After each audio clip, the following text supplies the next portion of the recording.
Installing a Rainbird inline valve is easy. You're going to need threaded pipe adapters, a roll of PTFE thread seal tape, PVC primer, and glue. First, shut off the main water supply to your irrigation system. Wrap a thin layer of PTFE thread seal tape around the threads of the pipe adapters and screw them into the valve's inlet and outlet. Tighten the fittings with pliers or channel locks, but be careful not to over-tighten them. Ensure that the valve arrows are pointing in the direction of the water flow.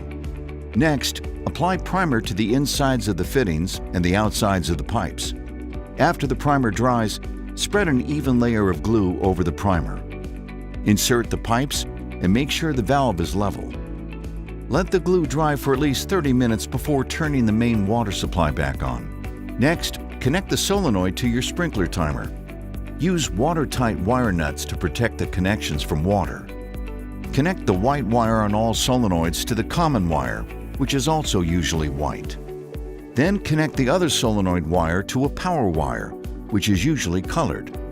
Each solenoid must be connected to a different color wire. Your Rainbird valve is now ready to use.